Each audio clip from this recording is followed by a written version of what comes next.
Hmm. Good morning, everybody, students.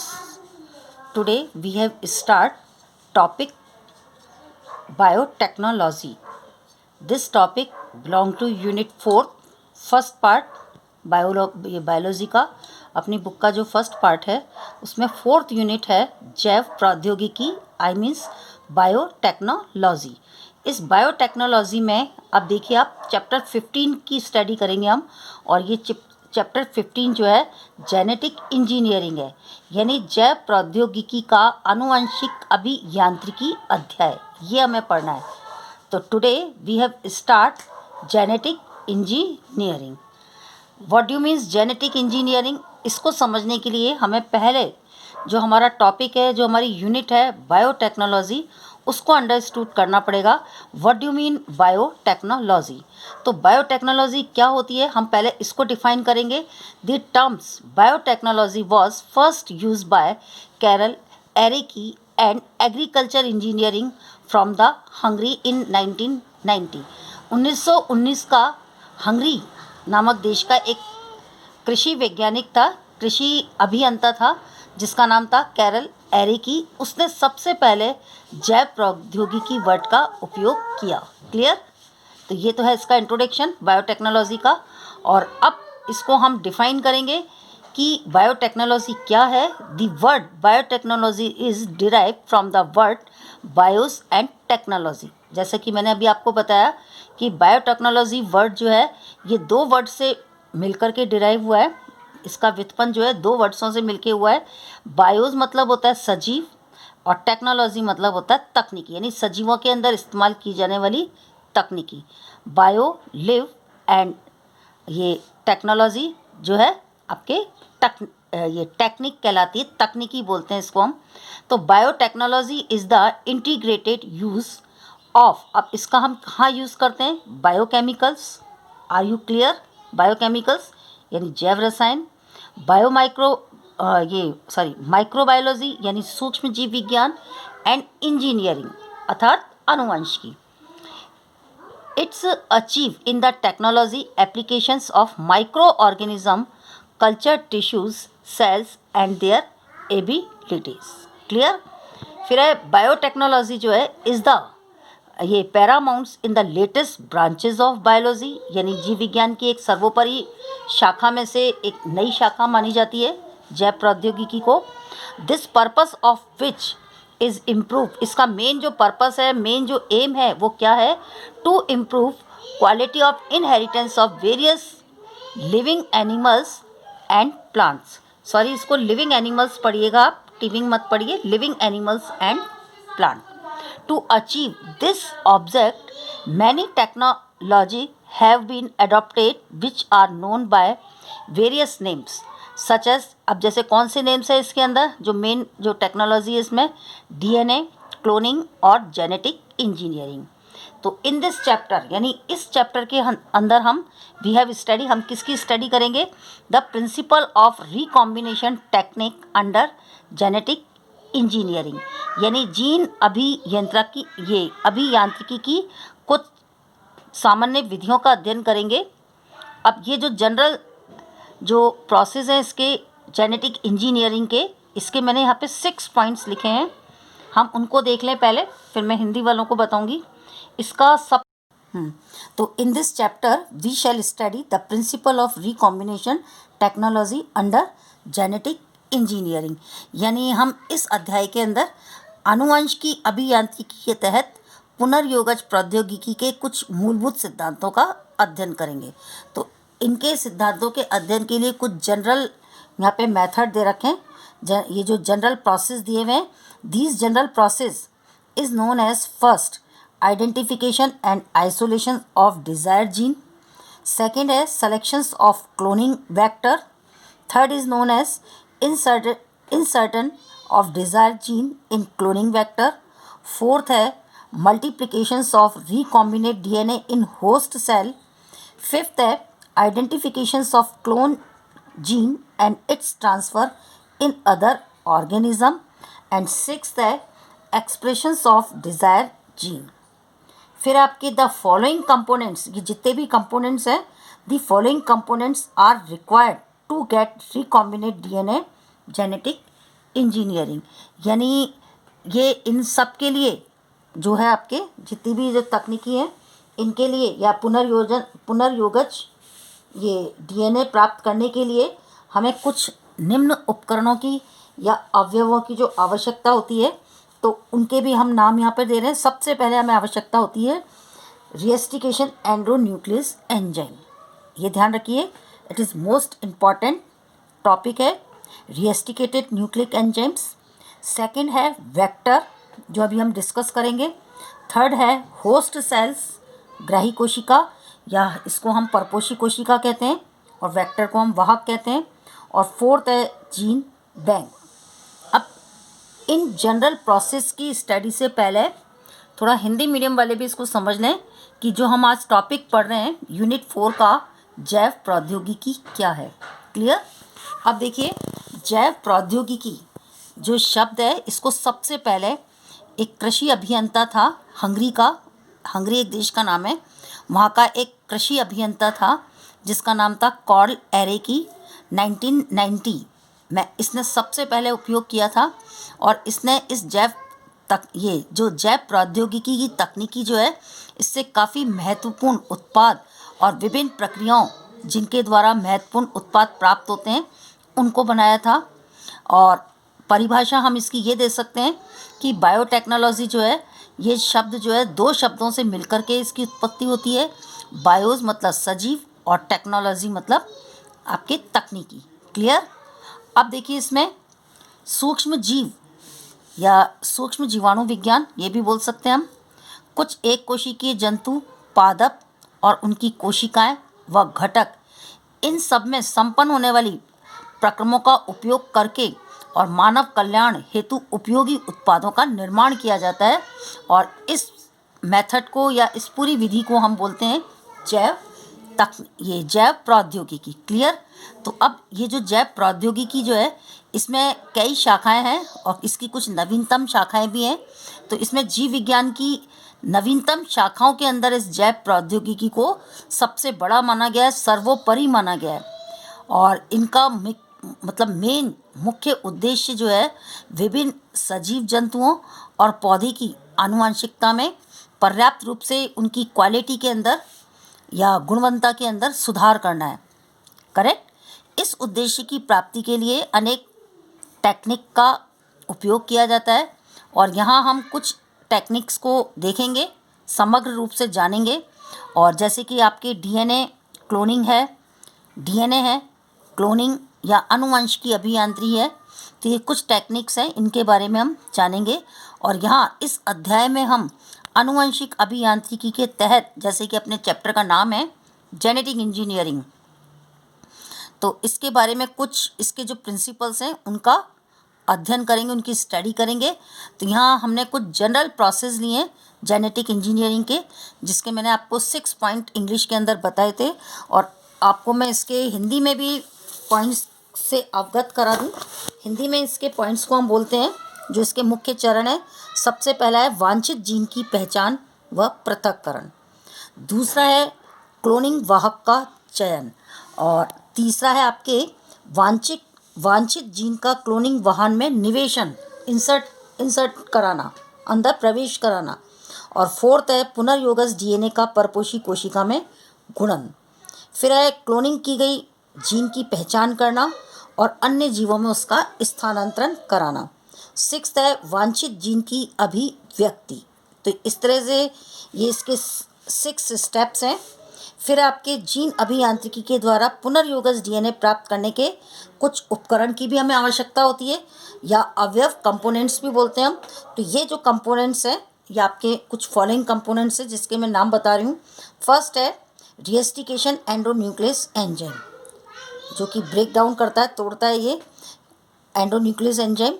और फिर दूसरा है वाहक वेक्टर।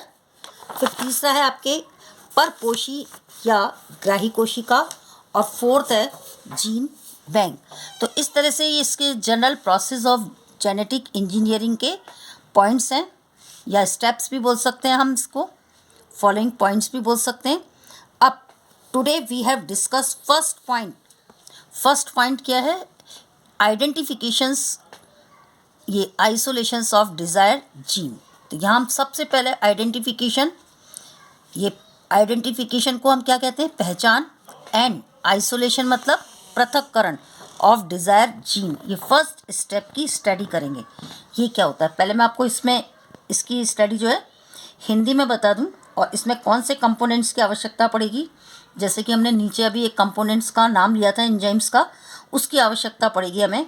तो वांछित जीन की पहचान व पृथक्करण किसे कहते हैं। अब इसको देखिए आप, फर्स्ट पॉइंट हम आज की वीडियो में फर्स्ट पॉइंट का अध्ययन करेंगे, फिर नेक्स्ट वीडियो में नेक्स्ट स्टेप्स का करेंगे। क्लियर, मैं आज केवल अभी आपको फर्स्ट पॉइंट का ही करूँगी, identification and isolation of desire gene. अब इसको ध्यान से सुनिए, पहले आप हिंदी मीडियम वाले देख लीजिए क्या होता है। इसमें क्या होता है, वांछित जीन की पहचान और उसको पृथक करने के लिए हमें एक सीमित अंत न्यूक्लियस एंजाइम का प्रयोग करना होता है, यानी हमें एक रिएस्टिकेट न्यूक्लियस एंडोन्यूक्लियस एंजाइम का उपयोग करना होता है। तो अब ये जो एंजाइम्स का उपयोग किसका करेंगे हम, इसका करने के लिए एक साइंटिस्ट का नाम बता रही हूँ मैं, बर्नर ऑबर व हेलमिंटन ओ स्मिथ, 1970। इसने रिएस्टिकेट न्यूक्लियस एंजाइम की खोज की थी।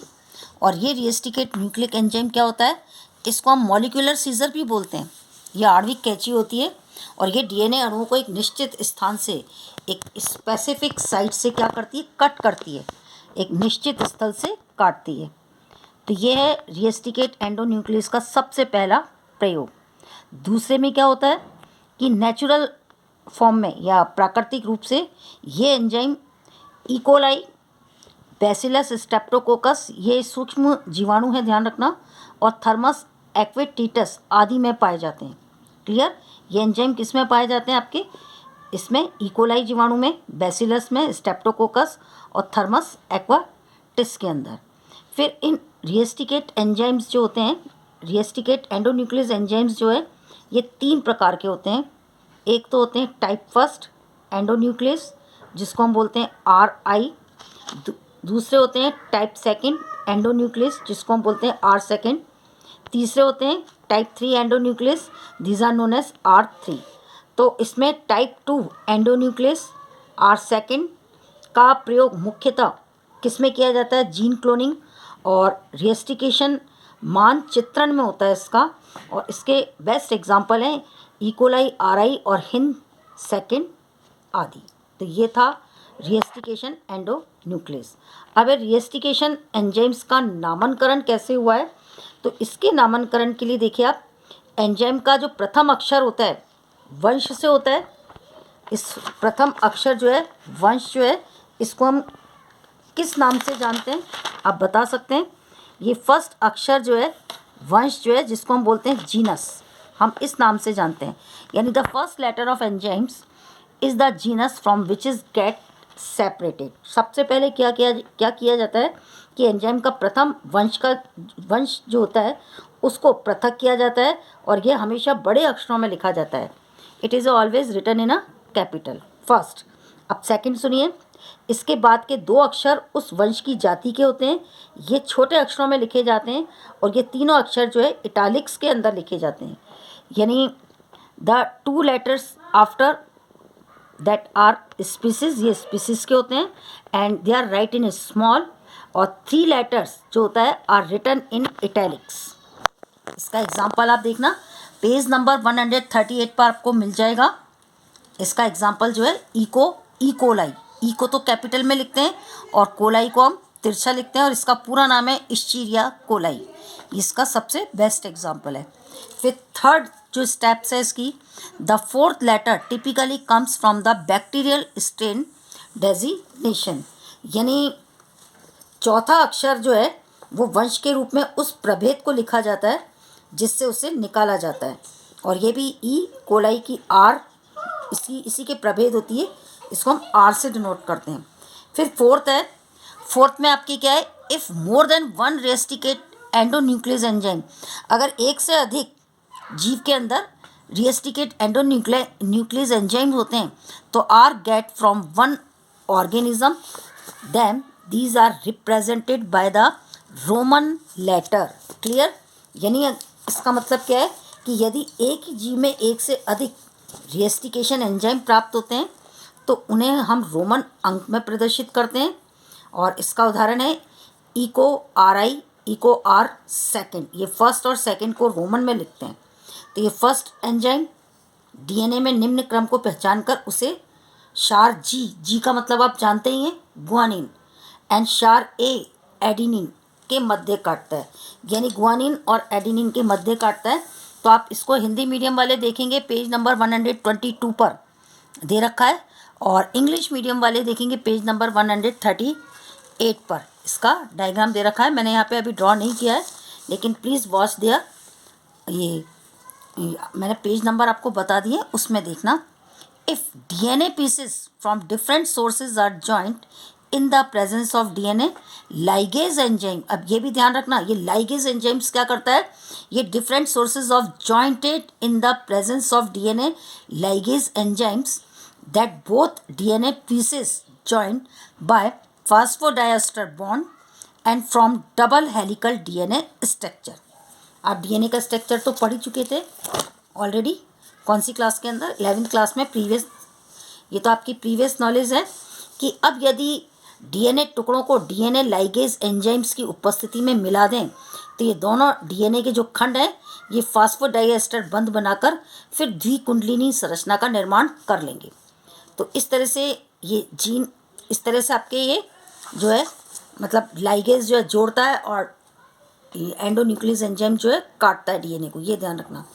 अब इसके कुछ एंजाइम्स और दे रखे हैं, तो वो एंजाइम्स मैं पढ़ रही हूँ आपके जीन अभियांत्रिकी के जो उपयोग में आते हैं।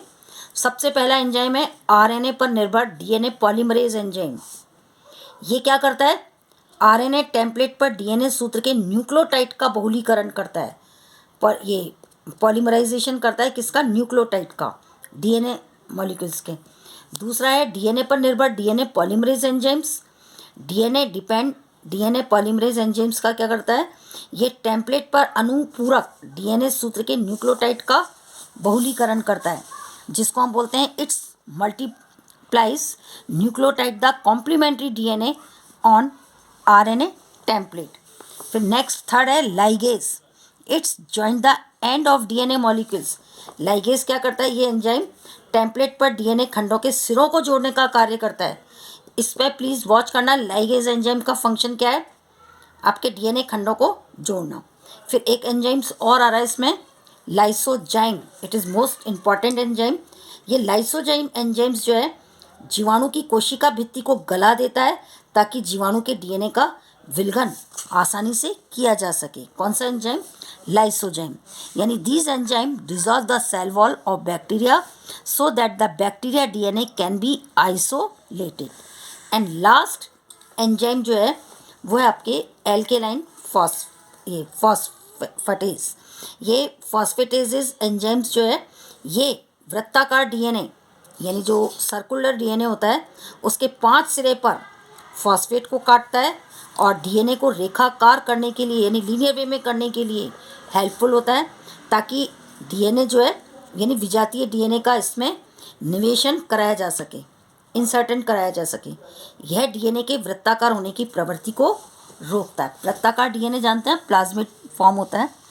तो इसमें ये जो लास्ट वाला जो है जिसको हम बोलते हैं alkaline phosphatase, it's cut phosphate at the tip of the circular DNA and helps keep the DNA linear, so the foreign DNA यानी foreign DNA समझ गए, विजातीय DNA can be inserted in it, मतलब उसमें निवेशित कराते हैं। It's restrict DNA to be circular। तो इस तरह से ये कुछ एंजाइम्स जो थे ये क्या थे, ये जेनेटिक इंजीनियरिंग में काम में लिए जाने वाले एंजाइम्स थे। तो ये आपके फर्स्ट स्टेप को ही बिलोंग करते हैं। इसी के अंदर आइसोलेशन और identification and isolation of desired gene के अंतर्गत ही आता है। अब जो सेकंड टॉपिक होगा सिलेक्शन ऑफ क्लोनिंग वेक्टर, ये हम नेक्स्ट वीडियो में देखेंगे। अभी हमारा इतना ही काफ़ी है। तो I hope you will understood this topic clear. Thank you.